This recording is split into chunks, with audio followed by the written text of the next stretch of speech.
Puma went full retro with the design of the Velocity Nitro 4. It's got overlays on overlays, and the midsole foam has a color fade straight from a 90s mall food court. But the Velocity Nitro 4 also has a completely different midsole setup this year. So is this shoe a retro or is it a protro? It's time to lace up the Velocity Nitro 4 and take it for a ride.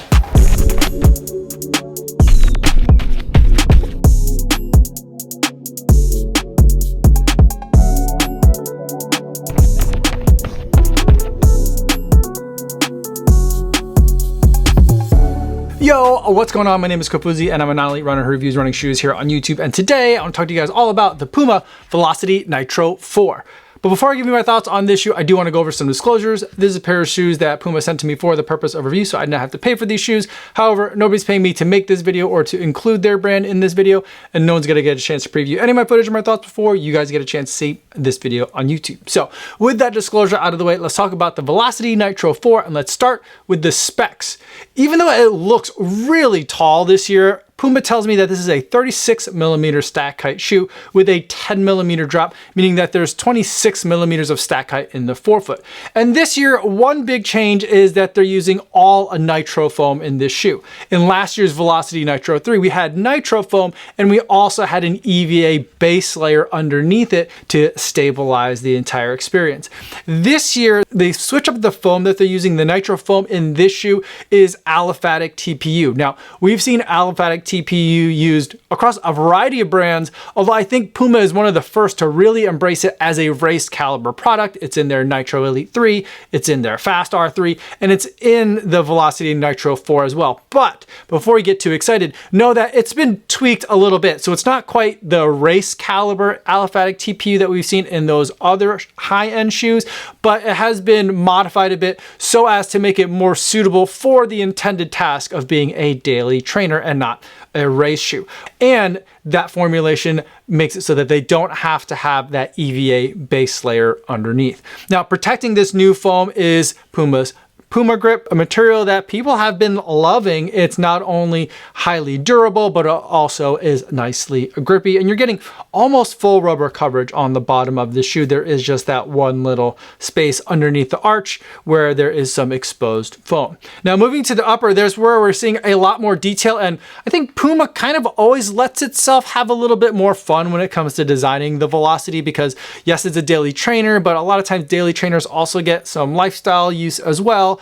And because it's a daily trainer, we're not really paying as close attention to weight, so we can have some extra flourishes for funsies where we want. So one example where we're having that are in these stripes that are on top of the toe box. To me, this is kind of like a signature, like late 90s, early 2000s running shoe move, where they have these lines on here that make the top of the shoe or the toe box seem narrower than it is. And then on the side of the shoe, we have like a TPU layer along these lace loops here, and then on top of the TPU layer there's like a micro suede layer that also has a reflective portion on top of that, and then on top of all of that is a layer that's kind of like felt at the top of these lace loops. And so it's creating layer on layer of textures and materials that are all contributing to that feeling for me that is a very retro type of shoe. And that retro like layering also happens in the back of the heel cup as well, where we've got these kind of like rubber pads back here that don't really seem to be for anything except for when people hold the shoe like this. It gives them nice little finger grips,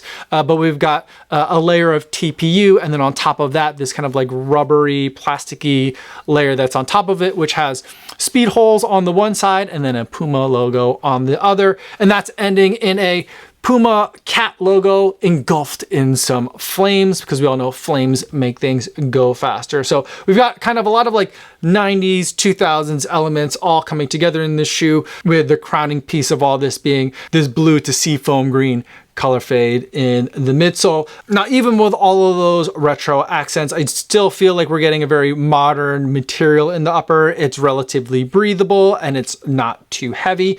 We are seeing a little bit of weight in terms of all the padding that's in the heel cup. There is just a bunch of it back here, and in the summertime, it has become a literal sweat sponge. I ran in this shoe earlier today. I'm filming in the afternoon, and this thing is still soaking wet, and kind of gross to touch, but here we are. As far as fit goes, I felt like this shoe went true to size. I went with my normal running shoe size, and that worked really well for me. The fit is still a little bit on the slim side, but I feel like maybe it's the difference in materials that is making it feel a little bit more comfortable than a last year's version, but I have a feeling that the last is pretty much the same last that we had last year. Altogether, this shoe comes in at a very respectable weight for a daily trainer in 2025. This shoe weighs in at a stated weight of 250 grams or 8.8 ounces.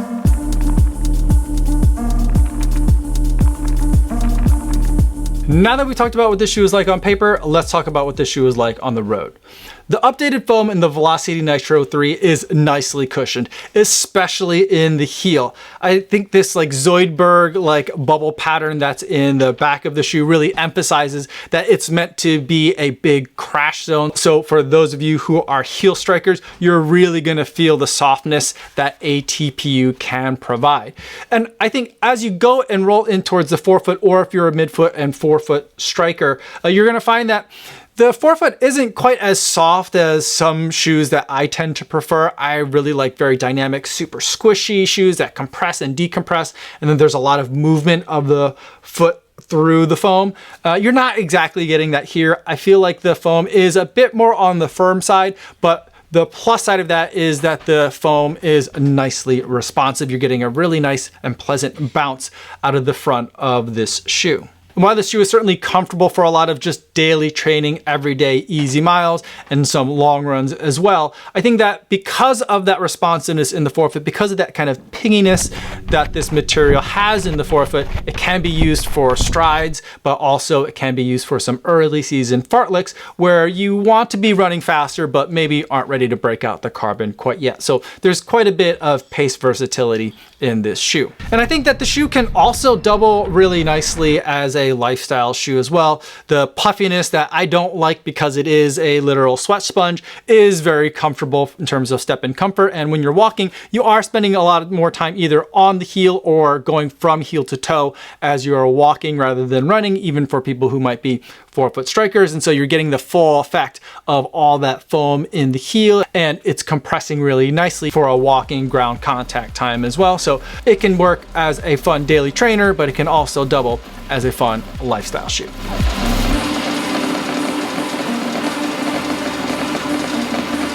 Before we wrap up this video, let's take a moment to zoom out and see where the Velocity Nitro sits within the broader Puma lineup. Now, whenever I take a look at a brand, I always like to start with the daily trainer, and from Puma, that is the Velocity Nitro 4. This is the kind of shoe that you're gonna reach for most of your runs, most of your days. It has the durability and the versatility to handle that kind of use.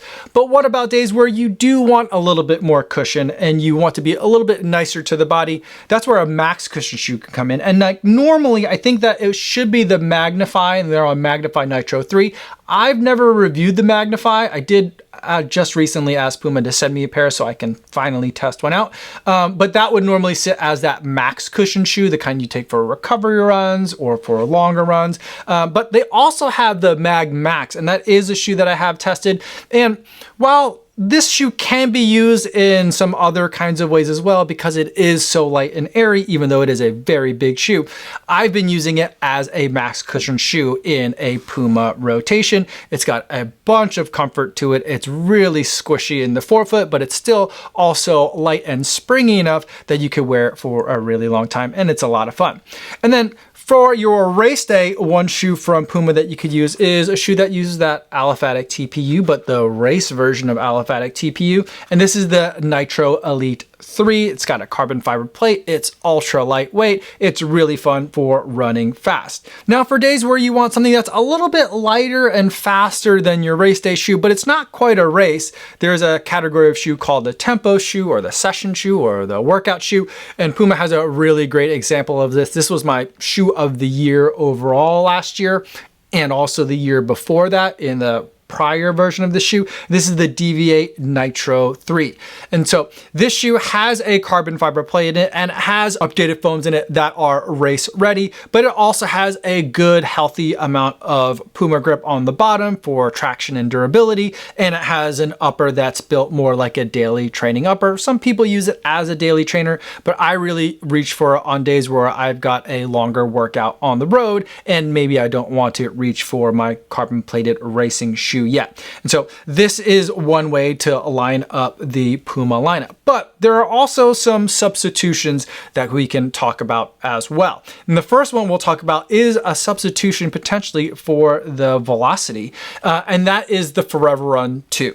Now this shoe is technically a light stability shoe from Puma, and normally I don't review stability shoes, but the Forever Run is a series that I can seem to get along with. They're using a lot of kind of guide rails rather than traditional stability elements, although they still have some stability elements overall that are just all designed to keep your foot from caving in one way or the other when your foot hits the ground. A lot of times with stability shoes, they end up being a little bit more firm than kind of like their neutral siblings in the lineup, and I'd say that's the case here. But I think the way that they've taken such a light hand to stability in the Forever Run 2, the Velocity and the Forever Run 2 are kind of siblings to me. I feel like this is kind of like a neutral or unstabilized version of the Forever Run, and so you could substitute it here if you want something with a little bit more stability to it. But personally, as much as I do like the Forever Run 2, I like the Velocity Nitro 4, so I'd keep that in the rotation for me. And then also on the race side, you have a potential substitution as well, and that is the Fast R3. This is an even lighter shoe that's also using that race caliber aliphatic TPU. It's got a carbon plate as well and a super stripped down upper. I feel like this shoe works with my mechanics a little bit better, so I would replace it with the Nitro Elite 3. As much as I do love that shoe as well, I love this one a little bit more, and I would put that in the racing shoe spot in the rotation. And for me, this would be my ideal Puma running shoe rotation.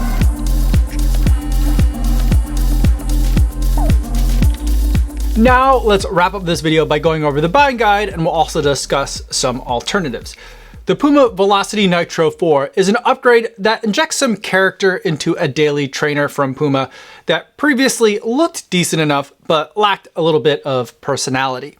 It's still a bit of a workhorse shoe, but at least now it's a lot more fun to run in. This shoe goes on sale next week, July 17th, 2025 for a retail price of $140. That's $5 more than what the Velocity cost last year. And I don't know if that's a taco price increase or if that's part of a graduated strategy to get this price more in line with what the rest of the industry is charging for premium daily trainers, which is in the $140 range. You can look at last year's Velocity Nitro 3. There's pairs of those certainly still floating around, but at least on Puma.com, that's still retailing for $135 at full price. And for $5 difference, I'd say definitely just wait till the Velocity Nitro 4 comes out and get that shoe, as I like it a lot more. Now, you can find it on sale at certain online retailers. I'd say make sure you're going to a place that you trust. If the deal looks too good to be true, it is too good to be true. But because I find the Velocity Nitro 3 to be a lot less interesting and a little bit kind of generic, I'd say unless you're getting a pretty good deal, at least on the Velocity Nitro 3, I just wait and pay the full $140 for the Velocity Nitro 4. But let's take a look at what the rest of the industry is bringing in terms of shoes that I think are performing similarly to the Velocity Nitro 4 to see how they stack up. Now, the first shoe that I thought of when I ran in the new Velocity Nitro was from Adidas across the street in Herzogenaurach, and this is the Adizero SL2. Now, this shoe uses a dual density foam approach where there is regular Light Strike, which is an EVA based foam, and then Light Strike Pro, which is one of their race caliber foams as an insert on the inside. And these two shoes I think are similar because they're both, well, daily trainers, but they also provide rides that I think are not as squishy as I would ideally prefer in my daily training shoes, but they are nicely bouncy and more responsive than the daily trainers that I typically run in. So if that's the kind of road feel that you're looking for, then I think that both of these shoes are worth looking at. I do think that the Adizero SL2 isn't quite as comfortable for long runs, and especially not as comfortable in the heel. So that may help you decide between these two shoes. But the Adizero SL2 retails at a full price of $130, and depending on your size, you might be able to get this shoe right now at a very discounted price of $52. And so at that price, the Adizero SL2 becomes hard to ignore. And then the other shoe that I think is worth comparing in this video comes from On, and this is the Cloudsurfer 2. This year they firmed it up. They've changed the foam a little bit in terms of the formulation of it, so that way it changes some of the kind of bounce dynamics, the compression and decompression that's in this shoe. And so it is a comfortable shoe, but it is again a little bit more firm than I would like, but it is also nicely responsive if you do need to pick up the pace. This shoe is also pretty comfortable in the heel and does look great for lifestyle wear. And so I feel like these two shoes are a little bit more head to head in terms of the overall experience, although you're getting a retro design motif with the Velocity Nitro 4 and a very modern and streamlined approach with the Cloudsurfer 2. You are paying a premium for that On branding though, because that shoe comes in at a price of $160. So those are my thoughts on the Velocity Nitro 4 and the competition. Let me know in the comments if you have any questions about any of the shoes that I talked about today, or better yet, stop at the live streams that I do on Mondays and Thursdays over on the Kofuzi Run Club channel. I'd love to see you guys over there in the chat. That's all for today, everybody. Thanks so much for making it all the way to the end of this video. Hopefully you guys are staying safe out there on your runs, and I will see you in the next one. Yo, what's going on?